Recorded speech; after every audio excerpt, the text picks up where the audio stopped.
आज के सेशन का मुख्य विचार गुरुपरायण जीवन।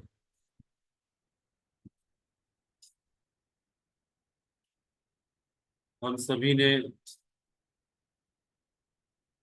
बचपन से ही अपने जीवन को उन्नत बनाने के लिए गुरु धारण करते ही पहले सांसारिक गुरु धारण करते हैं जो संसार की विद्या सिखाते हैं, और एक्सपर्ट गुरु को धारण करते हैं हम सभी। या यूं कहें कि जब हमारा बचपन होता है तो माता पिता हमारे सही मायने में गुरु की शरण में भेजते हैं कि ये संसार की जो विद्या है वो पढ़ो। धीरे धीरे हम बड़े होते हैं। यदि हमें सर्विस की लाइन में जाना होता है तब हम ये देखते हैं कि कौन अच्छी सर्विस को प्राप्त किए हुए है, हम उसको आदर्श मानते हैं, उसको गुरु बनाते हैं, उसके मार्गदर्शन के आधार पर चलते हैं। फिर जब और समझ बढ़ती है, सर्विस या बिजनेस में आ जाते हैं, तब हमें ये एहसास होता है कि जिस सुख की तलाश में हम सही मायने में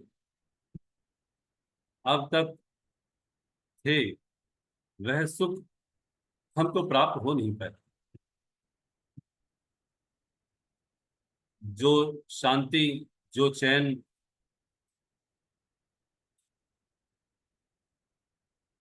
हमने बचपन से एक सोचा था, एक मन में एक संकल्प था कि हाँ हमें सुख मिलेगा,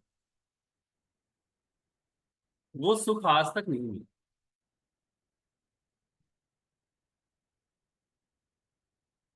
इस संसार से जो भी नाते और संबंध मेरे होते हैं, मैंने उनके लिए जो बहुत कुछ किया, आज तक करता हुआ आया, परंतु सारे नाते, सारे रिश्ते, सारे संबंध मेरे बेमाने हो गए। उनसे बेमानी अर्थात स्वार्थ से ही सारे नातों ने हमसे रखा नाता। तब हमें लगता है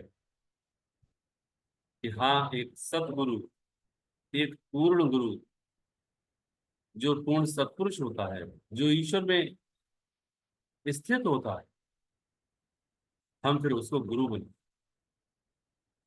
और सही मायने में हम तभी किसी को अपने हृदय से सच्चा गुरु मानते हैं, सच्चा गुरु स्वीकार करते हैं, जब इस संसार से हमें गहरी नाउम्मीदी होती है।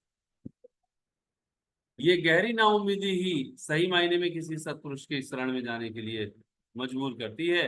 या हम किसी की शरण में तभी जा सकते हैं, तभी जा पाते हैं, जब हमको ये सही मायने में समझ में आ जाता है कि इस दुनिया में हमारा कोई नहीं।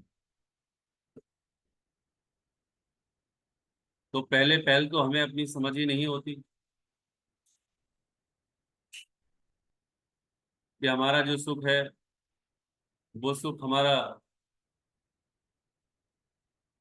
किसमें है, संसार में है या संसार में सुख नहीं है, ये तो हमें समझ ही नहीं है। जब धोखे पे धोखे मिलते हैं, जब हमें ये समझ में आ जाता है कि संसार में मैंने जो भी किया वो मुझे चैन नहीं दे पाया,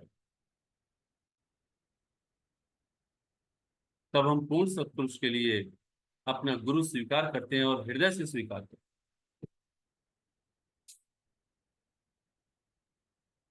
तो जैसा हमें पता है, सदगुरुदेव महात्मा मंगत राम जी महाराज पूर्ण गुरु हैं, पूर्ण सत्पुरुष हैं, ईश्वर इसमें स्थित है, या यूं कहें ईश्वर ही है। वाणी फरमान करती है, यदा यदा ही धर्मस्य ग्लानिर्भवति भारत अभ्युत्थानम अधर्मस्य तदात्मानं सृजाम्यहम्। जब जब धर्म की हानि होती है, अधर्म बढ़ जाता है, तब तब मैं अपने रूप को रचता हूँ। तो मेरे गुरु ने मेरे लिए रूप अपना रचा है, मेरे लिए ये वाणी दी है, मेरे लिए ये अपना जीवन दिया है। ऐसा जब हम स्वीकार करते हैं, हो सकता है इस समय कोई और भी प्रेमी, और भी लोग सुन रहे हैं। पूर्ण सत्पुरुष की बात होती है, चाहे गुरु नानक साहब की बात हो, चाहे गुरु कबीर की बात हो, चाहे राम की बात हो, चाहे कृष्ण की बात हो। गुरु रूप में राम है, गुरु राम है या गुरु कृष्ण है, तब हम गुरु को जब हृदय से स्वीकार करते हैं, तब उनके मार्गदर्शन को अपने जीवन में लाने की कोशिश करें। गुरु की नकल नहीं कर सकते, क्योंकि वो तीन काल देह से अलग होते हैं। उनका वो जीवन सही मायने में हम सभी के लिए एक प्रत्यक्ष प्रमाण होता है कि हम सभी ने गुरु की सही स्थिति को जान करके ईश्वर से नेह लगाना, ईश्वर से प्रीत लगानी, यह है गुरु की सही स्थिति को जानना।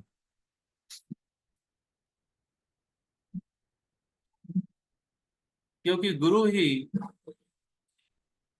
गुरु रूप में जो हमारे सामने हमारे सम्मुख है, वो हमारे लिए मार्गदर्शन करने आया है। तो इसलिए हम जब सीखते हैं, तब सीखने से पहले हमें अपनी अवस्था का पता होता है। यदि हम भूखे हैं, हम प्यासे हैं, तो हमारी भूख को वो गुरु मिटाएगा। हम प्यासे हैं तो हमारी प्यास को वो मिटाएगा। लेकिन हमारी भूख और हमारी प्यास क्या है? हमारी गहरी नाउम्मीदी इस दुनिया से यदि है, तब कहते हैं, दुखी जीव की सुन पुकार, सतगुरु आए जगत उद्धार। सुखी जीवों के लिए गुरु नहीं आया। पूरी सृष्टि में यदि सही मायने में कोई सुखी है, वो अपना सुख स्वीकार करता है, तो उसके लिए गुरु है ही नहीं। गुरु तो दुखी जीव का है।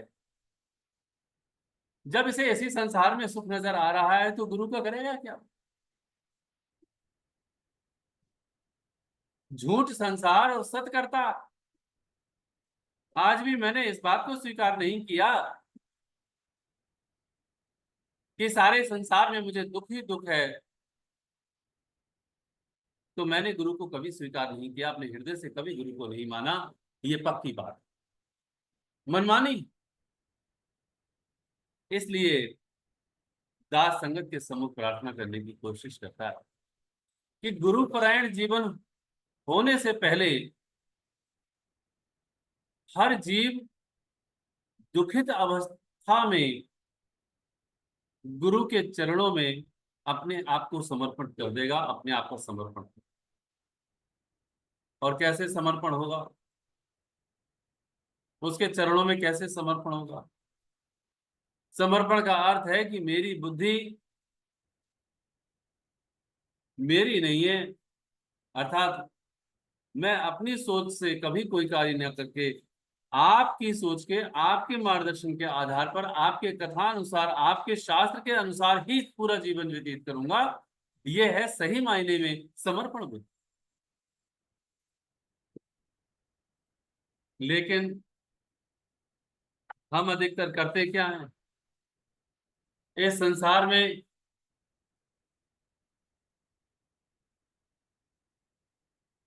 हम अपना नेह लगा लेते हैं और परमात्मा के मार्गदर्शन में अपनी बुद्धि का प्रयोग करते हैं। ये हमारी मुसीबत है। गुरु के मार्गदर्शन में कभी इफ एंड बट नहीं करना चाहिए, ना कभी लेकिन, किंतु, परंतु। उसमें सोचना नहीं है, उसमें तो केवल हमें करना ही करना। और बहुत से मार्गदर्शन गुरु ने अपने जीवन में जी करके दिखलाए, हम सबके लिए दिखलाए। सादगी का नमूना थे गुरुदेव। सेवा, जो परोपकार है, निष्काम भाव की जो निष्काम सेवा है, वो हम गुरु के ही जीवन से सीख सकते हैं। सत्संग के प्रति कितना आतुर थे, हम सभी को सुनाने के वास्ते, इसलिए नहीं बल्कि इसलिए कि हमारा कल्याण हो जाए।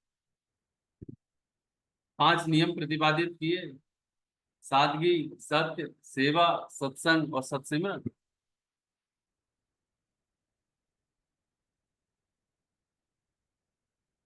आज भी मेरा नियमों के प्रति यदि पक्का निर्णय नहीं बन पाया तो मेरा गुरु परायण जीवन है का।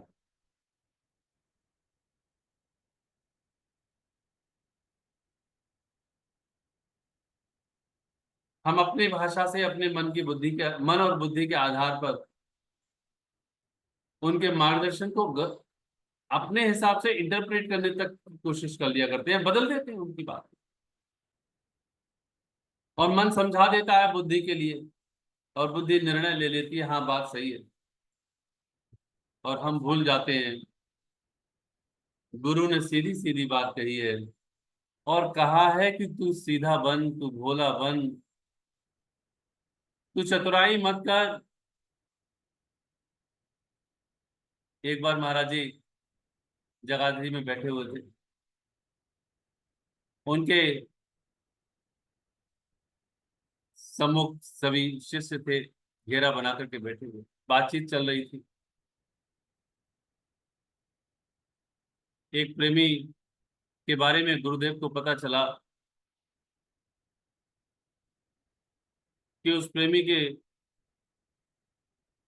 दुकान में आग लग गई। महाराज जी ने प्रेमी से पूछा, प्रेमी, सुना है कि तुम्हारी दुकान में आग लगी। तो प्रेमी ने जवाब दिया, जी महाराज, जी महाराज जी। तो बोले, बड़ा नुकसान हुआ होगा, बहुत ज्यादा नुकसान हुआ होगा। प्रेमी प्रेमी बोले, नहीं महाराज, नुकसान नहीं हुआ। महाराज जी ने कहा कि तो क्या फिर आग वाग नहीं लगी? नहीं नहीं महाराज जी, आग तो लगी थी। बोले फिर? बोले फिर नुकसान फिर भी नहीं हुआ।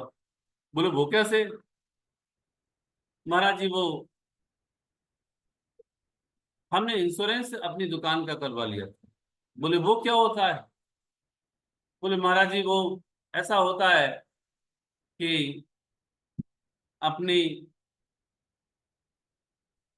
सरकार को जब हम थोड़े थोड़े पैसे हर महीने जमा कर देते हैं, उसका इंश्योरेंस करवा देते हैं, तो इससे क्या होता है कि यदि आग वाग लग जाए, चोरी चकारी हो जाए, डकैती पड़ जाए, तो वो जो इंश्योरेंस हम भरते हैं, उसी के आधार पर गवर्नमेंट हमें उसका मुआवजा दे देती है, और फिर नुकसान की भरपाई हमारे लिए हो जाती है, और नुकसान नहीं होता। महाराज जी ने पंजाबी शब्द का प्रयोग करते हुए शब्दावली, तरट्टी चौड़ इन्होंने संसारियां दी।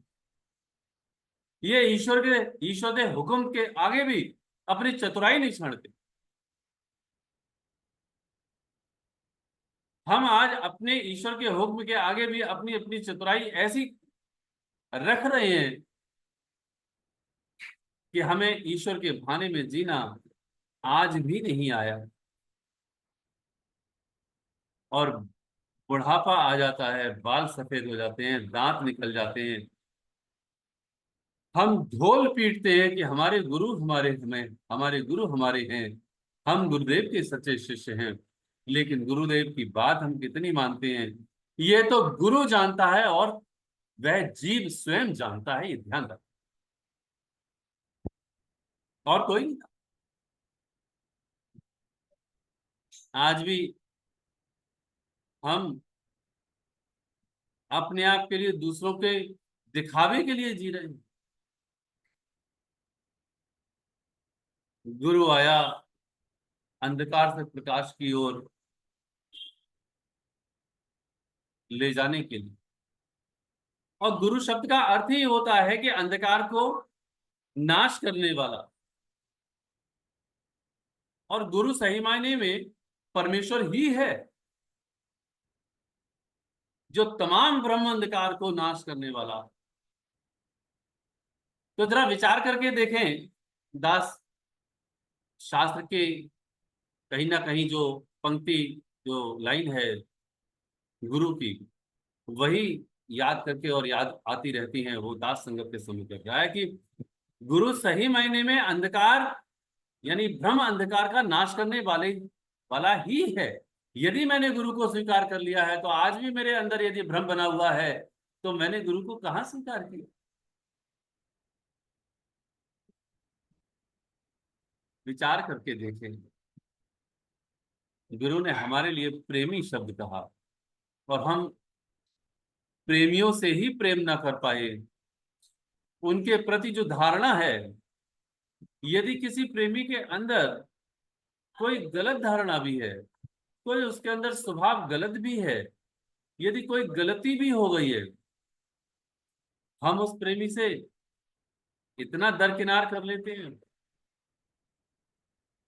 कि अपने हृदय के अंदर नफरत पैदा कर ले।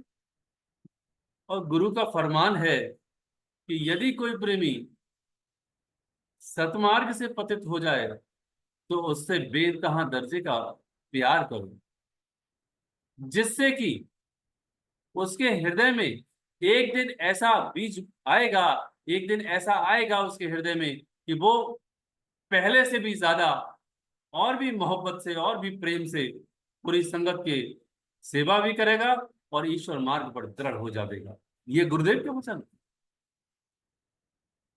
लेकिन आज हम क्या कर रहे हैं? आज हम एक छत के नीचे चार प्रेमी इकट्ठे होकर के प्रेम से अपने सतमार्गों को पूरा ना करते हुए हम दूसरे की एब्जॉय करने में लगे हुए।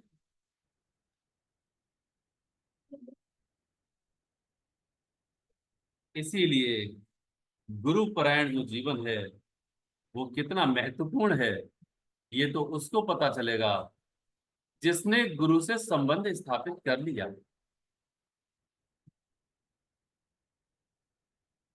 तो इसीलिए हम सभी को गुरु परायण जीवन को जीने के लिए हमें सीखना चाहिए कि अपने शास्त्रों का किस तरह से अध्ययन करें। अपने शास्त्र का अध्ययन करें जो गुरु ने दिए हुए, और उसको फिर मनन करें। जब हम मनन करेंगे, तब हमें पता चलेगा कि सही मायने में गुरु ने हमसे कहा क्या है। आज हमारा स्वाध्याय कितना है, सत्संग कितना है, सिमरन कितना है? गुरु ने प्रारब्ध की बात कही, गुरु ने सिमरन की बात कही,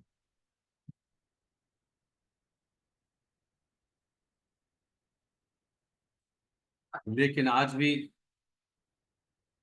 हमारा यदि सिमरन पूरा नहीं हो पाया, आज भी यदि हम सत्संग से इतने लापरवाह हैं, तो हमने गुरु के जीवन को ना तो अपनाया, ना ही देखा, और नहीं पढ़ा, ना सुना।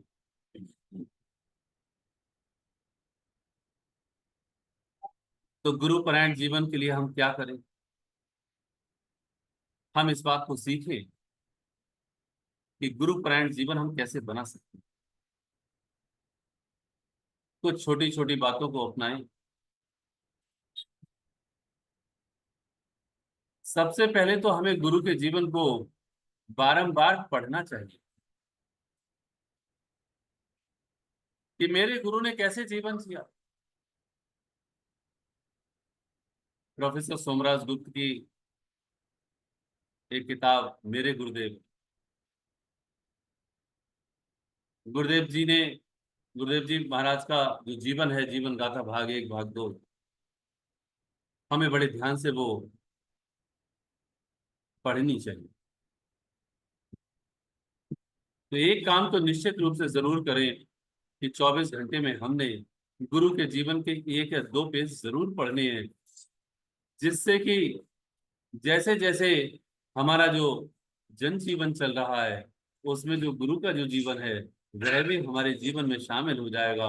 और हम गुरु के जीवन को जब शामिल कर लेंगे अपने जीवन में, तो पक्की बात है कि कहीं ना कहीं हमारे हर दिन की समस्या का हल गुरुदेव के जीवन से आ मिलेगा। तो गुरु परायण जीवन में गुरु का जो जीवन है वो रोज पढ़े। ज्यादा नहीं पढ़ सकते, 1-2 पेज जरूर पढ़े, एक नियम बनाना। दूसरा, गुरुदेव ने हम सभी के लिए 5 नियम दिए: सादगी, सत्य, सेवा, सत्संग और सत्संग। गुरुपरायण जीवन के लिए जो हमारी सतबुद्धि है, उस बुद्धि में सतोबल प्रबल होना चाहिए। इसके लिए हमें 5 नियम का पालन पक्के इरादे से करना। जीवन को सादा बनावें, अर्थात अपनी इच्छाओं को कम करें, अपनी खुराक को कम करें, सादा बनावें, लिबास को सादा बनावें और अपने विचार को भी सादा बनावें। एक ईश्वर के आधार पर अपने जीवन को चलावें, ये सत्य है।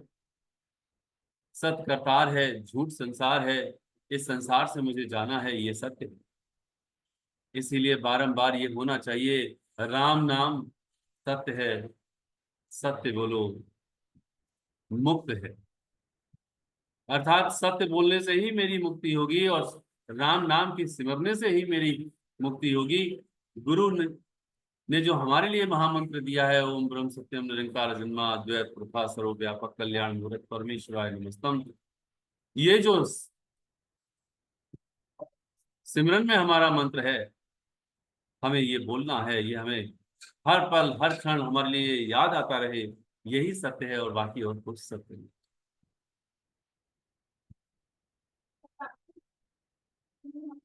हमें सेवा करनी है, क्या हम सेवा कर रहे हैं? हमें ये विचार आना चाहिए कि प्रतिदिन हम कितनी सेवा कर रहे हैं, कैसे सेवा।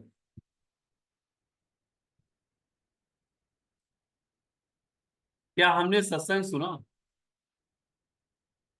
हम बड़े बड़े अपने अर्थ निकाल लेते हैं कि सत्संग वो भी है, सत्संग ये भी है। ठीक है, सत्संग वो भी है, क्या हमने इस सत्संग को सुनने की कोशिश करी? बहुत प्रेमी ऐसे हैं जो अपने दुकान पे कार्य कर रहे हैं, कहीं जा रहे हैं, कहीं आ रहे हैं, कहीं से हैं, लेकिन हम सत्संग को श्रवण कर रहे हैं, सत्विचार को श्रवण करें, कैसे भी श्रवण करें, चाहे ऑनलाइन सत्संग से करें या रिकॉर्डेड सत्संग है उससे करें, स्वाध्याय है जैसा कि दास ने बताया उससे करें, सत्विचार जरूर ग्रहण करें। ये है सत्संग। फिर हमने सिमरन का पक्का इरादा कितना किया?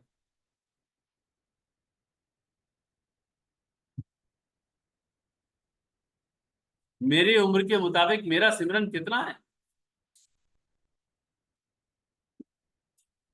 लेकिन एक बात और जरूरी है, सिमरन करते करते मुझे इतना वक्त व्यतीत हो गया।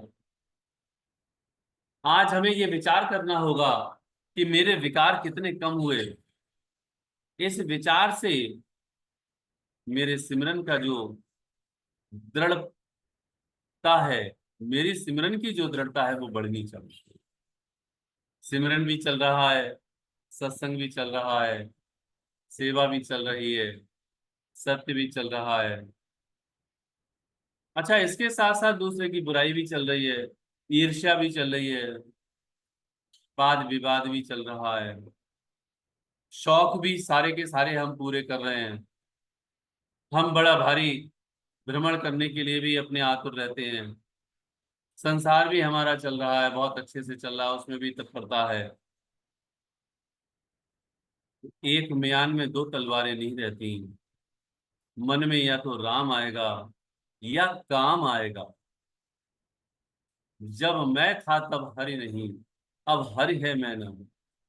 सब अंधेरा मिट गया जब दीपक देखा मैं। जहां राम तहां काम नहीं, जहां काम नहीं राम, रवि रजनी ना रह सके, दोनों एक उठा। जहां राम तहां काम नहीं, कामना नहीं हो सकती। जहां राम आए वहां कामना नहीं होगी। जहां काम नहीं राम, जहां कामना होगी वहां राम नहीं होंगे। उदाहरण दिया, रवि रजनी ना रह सके, दोनों एक ठाम। रवि कहते हैं सूर्य के लिए, रजनी कहते हैं अंधकार के लिए, अंधेरी रात के लिए। जब सूर्य होंगे तो रात नहीं होगी, जब रात होगी तो सूर्य नहीं होंगे। एक ही चीज रह सकती है, दोनों चीजें कैसे रह सकती हैं? मैं संसार में भी मौज उड़ा लूं, मैं ये भी काम निपटा लूं, मैं वो भी काम निपटा लूं, मैं सबको खुश कर लूं। जब सबको खुश कर रहे हैं तो हम उसको कैसे खुश कर सकते हैं, उसको कैसे प्रसन्न कर सकते हैं, ये विचार करने की बात। याद तो बड़ी आती है, तेरा कोई संगी ना साथी, नित साजन जाए अकेला, मंगत उठ प्रभु नाम सिमर लो, ये झूठ जगत का मेला। ये लाइनें बड़ी अच्छी याद आती है, सबको रटी हुई होती है, लेकिन रट तो तोता भी लेता है। इसीलिए रामकृष्ण परमहंस की जो बात है वो बात आती है कि रट तो तोता भी लेता है। जब तोता पाला जाता है तो एक सत्संगी के यहाँ पाला गया और एक गाली गलौच वाले के यहाँ पाला गया। बोले ठीक है, गाली गलौच वाले के यहाँ पाला गया जो आम संसारी है, उसने सारी की सारी संसारी बातें सीखी। जहाँ साधु वाली बात है उसने वो वाली साधु की राम नाम सीखी। लेकिन जैसे ही कोई उसकी टांग पकड़ता है तो वह साधु वाला जो राम नाम सीखा हुआ है, क्या वो राम नाम लेता है? तब महर्षि रामकृष्ण परमहंस कहते हैं कि वो राम राम उसके मुंह से नहीं निकलती, बल्कि उसके मुंह से टाए टाए ही निकलती है। Tie tie tie tie tie. ठीक उसी प्रकार से, ठीक उसी प्रकार से गुरुदेव कह रहे हैं कि जिसने गुरुपरायण जीवन जीने की कोशिश करी है, उसके मुख से सदा सर्वदा गुरु ही गुरु निकलेगा, ईश्वर ही ईश्वर निकलेगा, प्रभु ही प्रभु उसके मुंह से आएंगे। सोते जागते उठते बैठते वो राम का नाम लेगा, वो प्रभु का नाम लेगा। तब कहते हैं इस चीज के लिए जो वाणी आ रही है, मन तू साचा हो रहो, सिमर के साचा नाम, मंगत विपदा जग घनी, राम देवे विश्राम। ये सारे जगत में विपदाएं विपदाएं और घनी विपदाएं हैं। राम केवल विश्राम दे सकता है, ईश्वर केवल विश्राम दे सकता है, और कोई नहीं दे सकता। इसलिए हम सभी को चाहिए गुरु परायण जीवन को जिए। गुरु ने जो मार्गदर्शन दिया है उनके मार्गदर्शन के आधार पर जीवन व्यतीत करें, ताकि हम सभी का कल्याण सके। ओम ब्रह्म सत्यम सर्वत्र।